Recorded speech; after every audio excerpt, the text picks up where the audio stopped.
Each week, Appendant-affiliated stations brings you NBC's television religious hour, Frontiers of Faith. These programs are produced in cooperation with the three major faith groups in America: Protestant, Catholic, Jewish. Today's program is dedicated to the American Jewish Tercentenary celebration, marking the 300th anniversary of the settlement of Jews in America.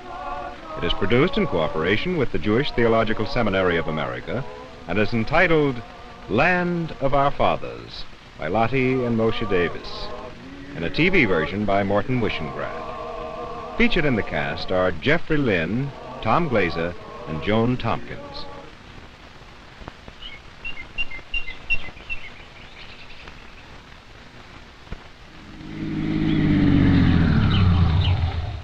You going my way, lady? Which way would that be? Are you a singer? Yes, ma'am. You mean you don't work? Yes, ma'am. Sorry, I'm not going to Salem.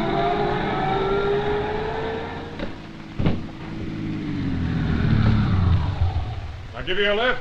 You sure can, mister. Where are you going? Salem. Yes, sir. Didn't I just see you try to hitch a ride from the car going the other way? Either way takes you to Salem. Uh-huh. Hey, wait a minute, I can explain.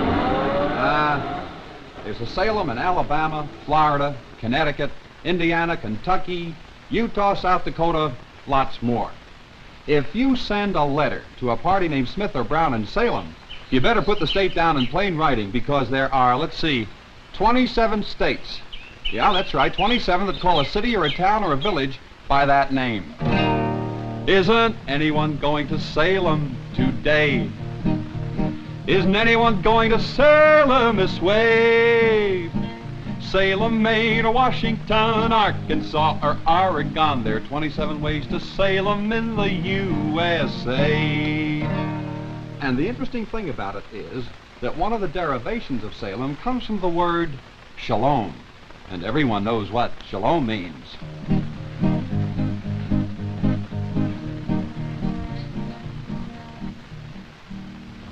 We came to Massachusetts more than 300 years ago, newcomers and aliens in a barbarous land. And in the first season of our coming, we were hungry and in want. Then there came the Indian Squanto, and he brought food and drink, and he showed us how to plant corn, and he gave us seed. And behold, when we opened our Bibles to the 14th chapter of Genesis, the 18th verse, we read, "And Melchizedek, king of Salem, brought forth bread and wine, and he was priest of God, the Most High." And when we went on to this place and built our house here, we remembered Salem, and it became the name.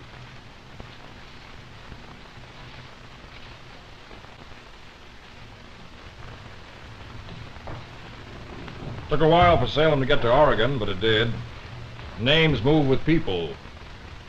Now, there was a man back east by the name of Aaron Street. He lived in Salem. He went on to Ohio and founded a town called Salem. That man's son went on to Iowa, and in the place where he built his house, why, that too became Salem. So all you need to do is just open up your map, and you'll find Salem spanning the continent. In Salem, Oregon, not only was there promise of bread, but the blessing as well by which God blessed Abram. And he said, "Look now toward heaven and count the stars, if thou be able to count them." And he said unto him, "So shall thy seed be." And he believed in the Lord. I came to this intersection of the meridians and the parallels because they told me that where I stand is the exact geographical center of America. But that isn't what I asked, or maybe they just misunderstood me. I asked for the heartland, the middle of the middle, the true center of America. And I can show it to you without any trouble. The Lord our God be with us, as he was with our fathers. Let him not leave us or forsake us, that he may incline our hearts unto him, to walk in all his ways, and to keep his commandments, his statutes, and his ordinances, which he commanded our fathers. 1 Kings chapter 8, verses 57 and 58. When I came across the ocean, I brought 3 copper pots, a quantity of wool, some linen, a feather bed, a brindle cow, 6 hens, and a rooster, and my Bible. I wouldn't go anywhere without my Bible. You just take a look at Massachusetts and you'll see the influence of the Bible in the names. Goshen and Mount Horeb and Rehoboth and Sharon, Zoar. And Salem. Naturally. Why, over in Franklin County, they've even got themselves a new Salem.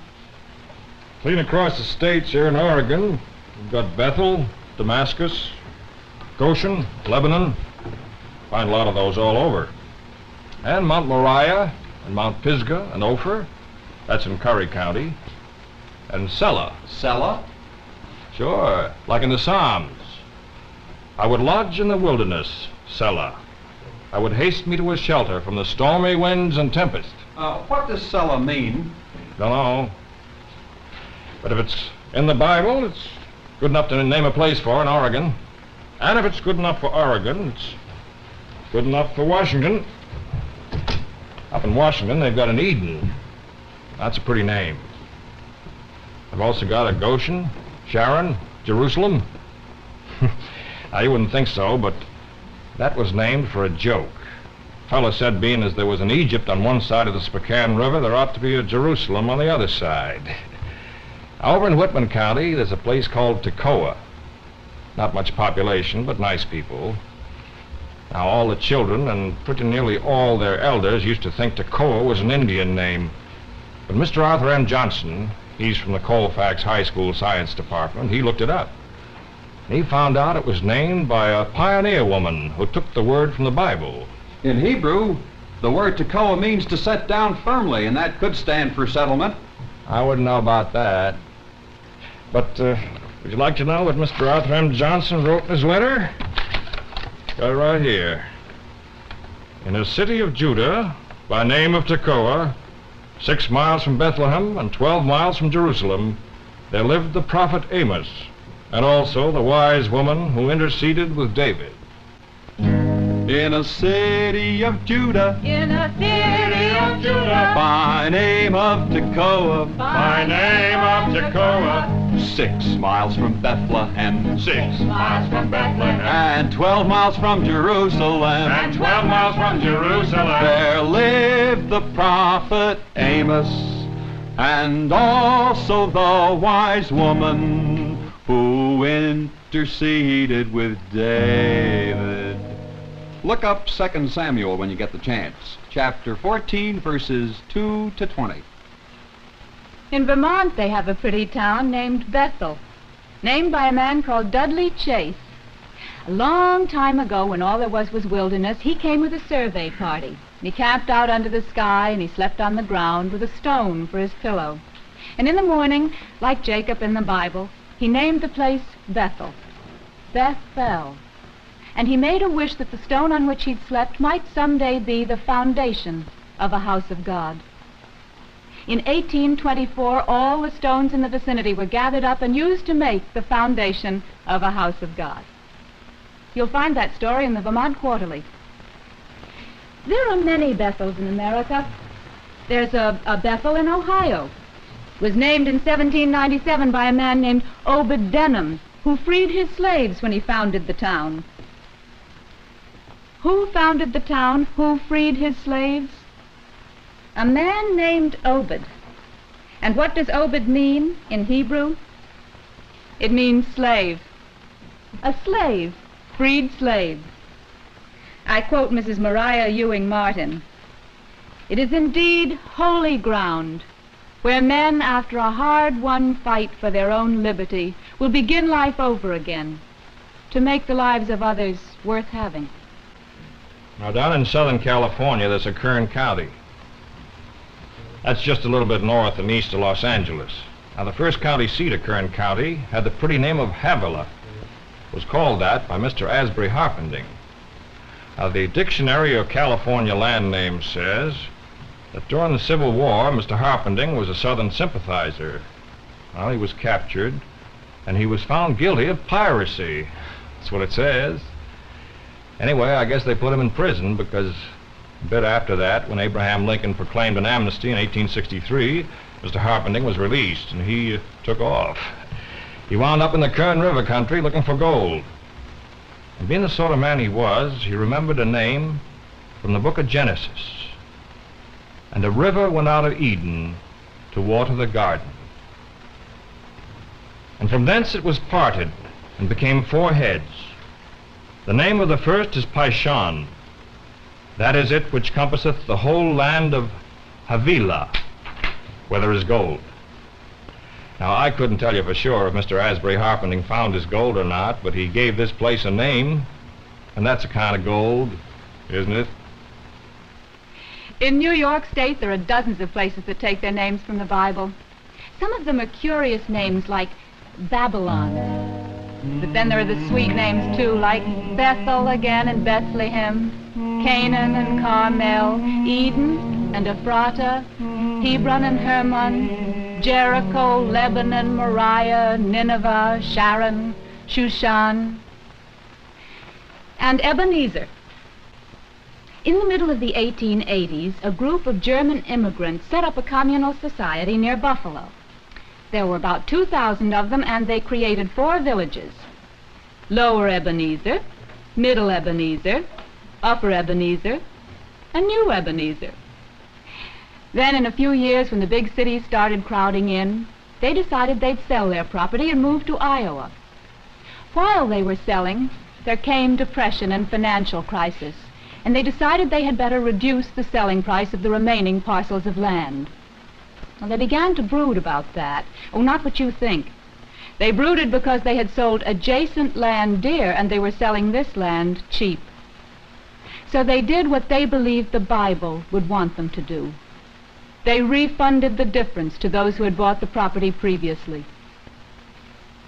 In the Bible, Ebenezer means stone of help, and I guess that says what they were. There's a Goshen in New York.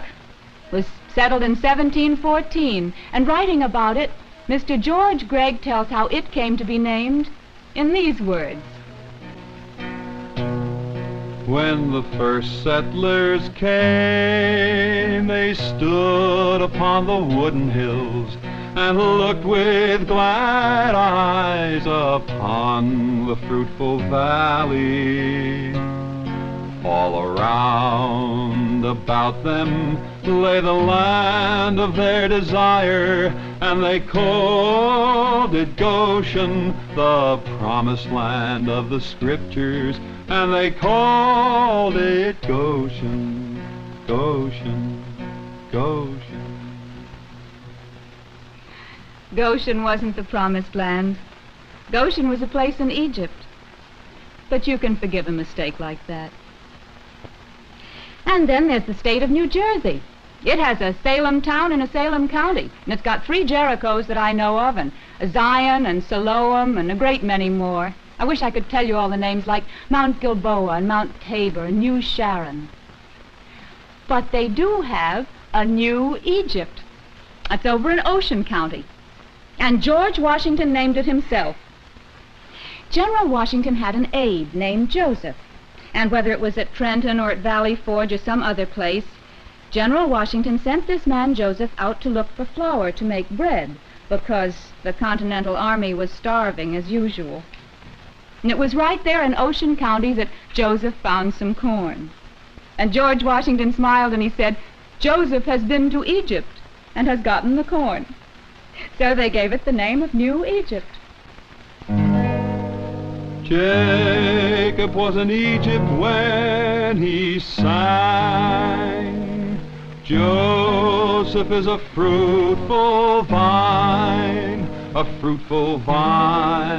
by a fountain, with blessings of heaven above, blessings of the deep that coucheth beneath, blessings of the breast and of the womb, the blessing of thy father, unto the utmost bound of the everlasting hills. The everlasting hills.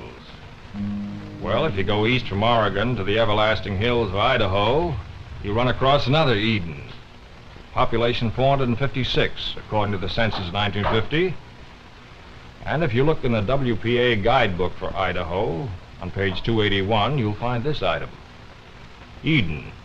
A former senator named this town, but not facetiously. I guess in the WPA they had to be careful about senators. Well, over in the northwest corner of Nebraska, there's the town of Ely. This used to be pretty wild territory. Not far away is the town of Cody, probably named for Buffalo Bill. This is six-shooter country. Used to be. Rustlers, hard-drinking men, hard-riding. The sort of folks who only got out their Bibles when they had to bury somebody, so it kind of does your heart good to find a town named Ely, even if its population is only 40. So we wrote and complimented the town, but we got back a letter. Seems that Ely wasn't exactly named for anybody in the Bible. It was named for a fellow named Daniel Webster Hitchcock, whose nickname was Get There Eli. Well, at first, that was what the town was called, Get There Eli. And by and by, the Get There just sort of dropped out, and the Eli stuck. Which reminds me that east in Ohio, in Liberty Township, there was a temperance crusade along about 1840, and a Dr. Fisher went there to lecture. Well, he looked around and he said, "I fear this locality is a perfect Sodom." Well, the folks considered what the man said, and that's what they named the town, Sodom, Ohio. Now, you wouldn't think so, but about Ohio, but Ohio used to be the frontier. And there was a time when there were places that only had a collection of rough characters, spitting tobacco and brawling in saloons. One time it got so bad that a visiting preacher or God-fearing woman or someone said, "This is like the city of Ai in the book of Joshua." You spell that A-I. And that Hebrew word, I'm told, means a heap of ruins. So Joshua burned Ai and made it a heap forever, even the desolation, and the king of Ai he hanged on a tree until the eventide. Yes, not only was the king of Ai executed, but the Bible reports that 12,000 others were also put to the sword. Now, Ai in Ohio, and that's still spelled A-I, is a fine village of 50 people, and they've stuck by the name. And well, they should, because there isn't another like it on this or any other continent. Still, you can't help wondering what those people dream about when they go to sleep at night. Land of our fathers. I have traveled up and down America, its length and its breadth, and I have seen it. These are only a few of the biblical names that have been given to the cities and the towns and the villages of the American nation. And where shall we begin if not in Genesis, New York?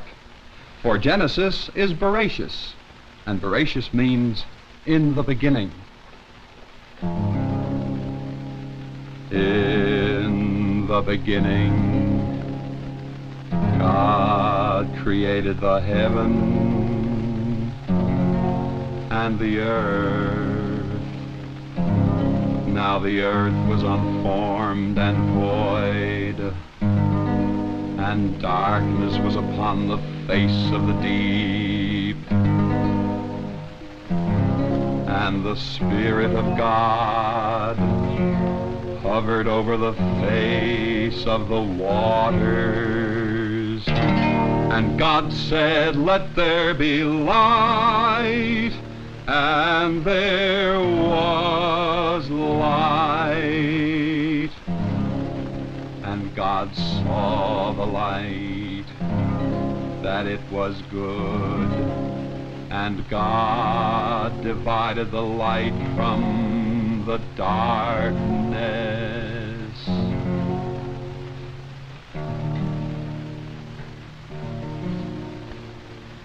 And God called the light day, and the darkness he called night. And there was evening, and there was morning, one day. And God, having created the world, and Adam and Eve and the sons of man, saw that there was wickedness, and it repented the Lord that he had made man. But Noah found grace in the eyes of the Lord. And so God sent a flood of waters.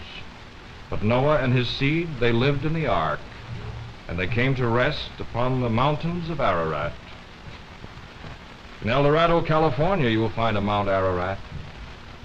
And this name is the promise to us, the generations of Noah, who have survived flood and war and famine, and who have thought long in the night of the terrible white cloud over Eniwetok. This is the promise of the Lord. I will not again curse the ground any more for man's sake. Neither will I again smite any more every living thing, as I have done. While the earth remaineth, seed time and harvest, and cold and heat, and summer and winter, and day and night shall not cease. Yesimech Elohim Kisor Rivka Rochel V'Leo. May the Lord make thee like Sarah and Rebekah, Rachel and Leah.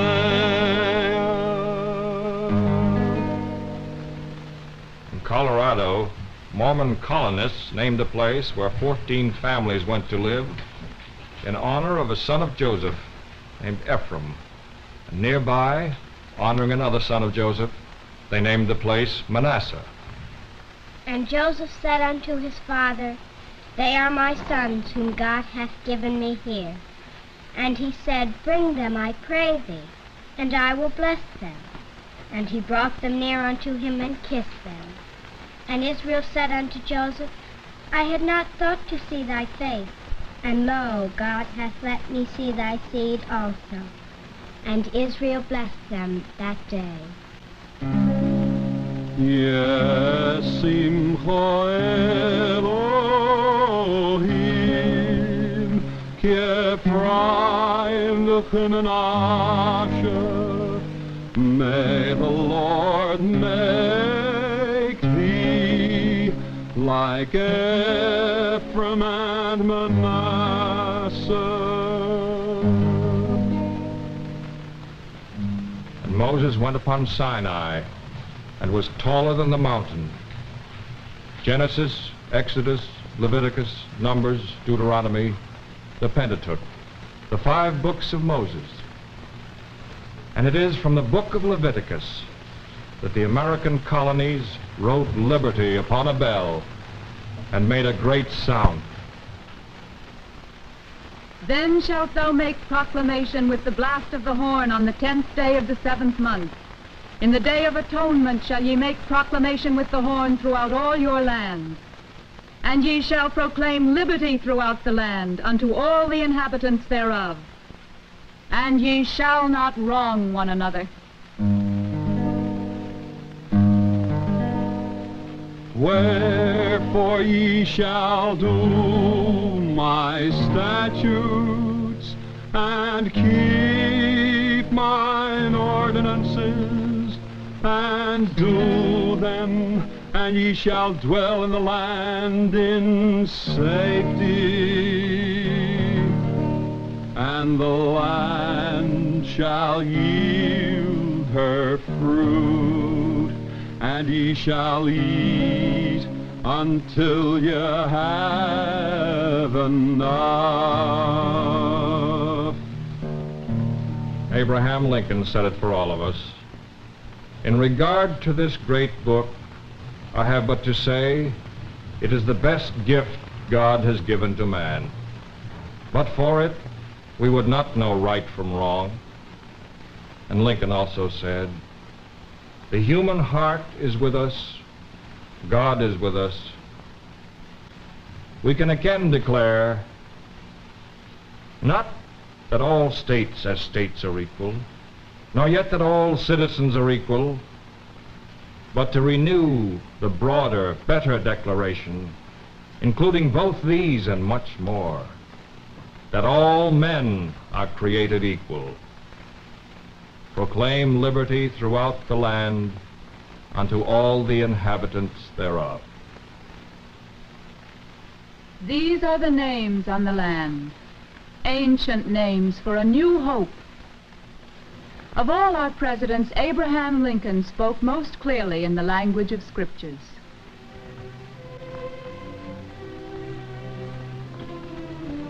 What constitutes the bulwark of our own liberty and independence? It is not our frowning battlements, our bristling sea coasts, our army and our navy. These are not our reliance against tyranny. All of those may be turned against us without making us weaker for the struggle. Our reliance is in the love of liberty which God has planted in us. Our defense is in the spirit which prized liberty as the heritage of all men, in all lands, everywhere. Destroy this spirit, and you have planted the seeds of despotism at your own doors. A land of brooks of water, of fountains and depths, a land wherein thou shalt eat bread without scarceness, out of whose hills thou mayest dig grass, and thou shalt eat and be satisfied, and bless the Lord for the good land which he hath given unto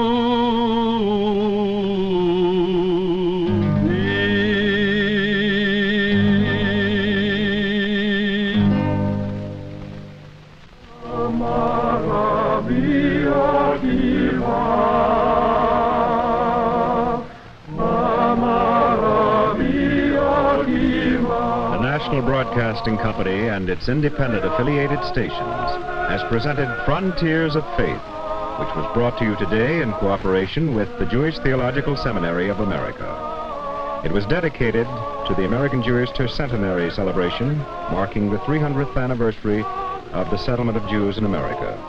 The Land of Our Fathers map was shown through the courtesy of its publishers, the Associated American Artists, New York City.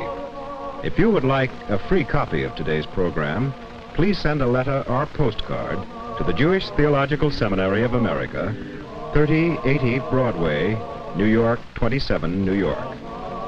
Land of Our Fathers by Lottie and Moshe David is a television version by Morton Wishengrad. It's the last of a series of 4 programs presented by the Jewish Theological Seminary in cooperation with the National Broadcasting Company. Your announcer, Dick Dudley.